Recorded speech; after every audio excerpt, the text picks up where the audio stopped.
معاشره چې ده دې کې ډېر لوی ریلکټنس دی د چینج د او دغه ریلکټنس موږ وروسته پاتې که زه یو کار کوم نو زما بل ورور وایي چې دی دا ونه کړي نو خبرې په دې به راته بیا دی بریک ته وایي دا خو ما وکړو نو هغه ما ته هرډلز جوړوي زه هغه ته هرډلز هر څوک چې څه کوي پرېږدي که پازیټیو کنټریبیوشن ورته کولی شي په ځای د دې چې موږ چاته ووایو چې دا مه کوه دا مه کوه دا مه کوه په ځای د دې ورته ووایو چې یاره که دا داسې شي نو دا به لږ ښه وي زما په خیال ډېرې مسلې به زموږ ختمې شي او د ټولو نه اهمه خبره چې زه نن کومې خبرې کوم که موږ صرف دا ورسره ایډ کړه کېدای شي زه غلط یم خو زما دا سوچ دی زموږ ډېرې جګړې به په دې ختم موږ په دې ناپرستۍ باندې هغه ایجوکیشن تام دیوال والے دي یو زه پوهېږم بل څوک نه پوهېږي او پوهېږي په اصل کې هېڅوک هم انسان چې تر کومې پورې ژوندی دی دی یو طالب علم دی او روان دی او په مخکې ځي پر ما نه اکثر خلک تپوس کوي وایي ترقي څه ته وایي زه ورته یو ساده جواب ورکوم ترقي هغې ته وایي چې کومو خاورو ته مرغۍ د خپل پلار نیکه وطن پرېږدي او هغه وطن ته ځي چې د پردي وطن مرغۍ خپل وطن پرېږدي او هغې وطن ته ځي دغې ته ترقي ځکه چې دلته ته څاروی هم نیسي نو دوکه باندې نیسي د انسان نه هېري او په ترقي یافته وطن کې مرغۍ د خلکو په لاس کې دي د خلکو په اوږو کې دي ځکه د هغې باندې انسان باور دی دغه چل تیلنټ سره هم دی تیلنټ دا موویبل کموډټي ده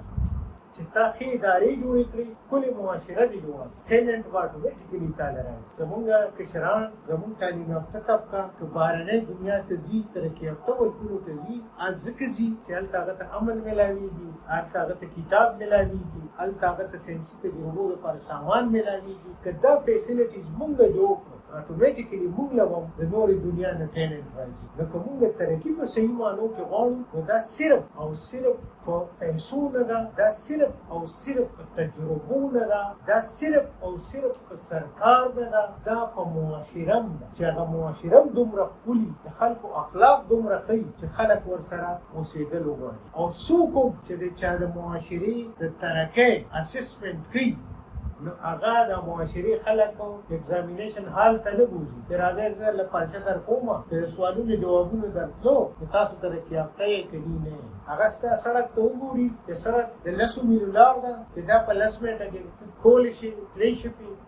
د دې مطلب دا دی د معاشره ترقي یافته ده او چې د 10 منټو لار ده او په 10 غنټې کې ته نشي کولی د دې مطلب دا دی د خلکو د روډ د استعمال چل نه وي دقه د ترقۍ معیارونه دي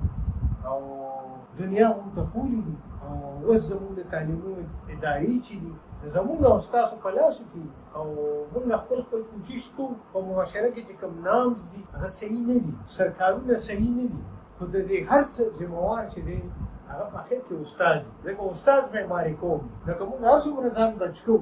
خو ذمهواري به په موږ راځي آیا موږ ښه قوم پیدا کړو او که نه تر اوسه پورې نه او د نن نه پس موږ له کوشش پکار دی ډېر استادان دي چې په انډیویجوال توګه باندې کوشش کوي او ډېر ښه کنټریبیوشن زه هم چې نن دلته ناست یم نو دا زما استادان ماته سکولي نو هغه زه تاسو ته وایم یو معاشره کې ښه خلک هغې نه مې څه زده کړي دي تاسو ته وایم لکه په دې طریقه باندې دا کمیونیکیشن موږ انکریز کړو او د معاشره کې هم څه لږ ډېر پازیټیو راوستو نو څه کېږي دا اهم نه دي ځکه چې موږ ولیدو خلافتونه امپراتورۍ وطنونه سلطنتونه دا راله او ختم څه دغه خو زه او ته چا سره ولاړو د ټولو نه اهم ده ما څه کوم دا د ټولو نه اهمه خبره ده زه حق سره ولاړم که ناحق سره ولاړم زه ظالم سره ولاړم که مظلوم سره ولاړم دا د ټولو نه امپارټنټ سلطنتونه ختم هر څه ختم خو چې کوم ښه خلک وو هغه نن هم ښه دي که په کابل مسیح کې او خراب خلک که په کابل مسیح کې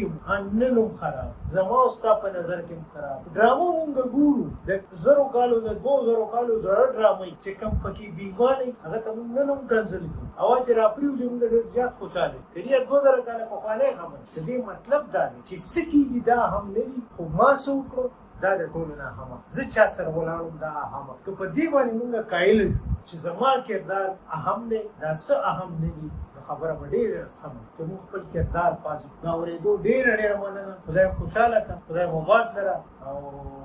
ستاسو څه سوال وي آی ویلکم دم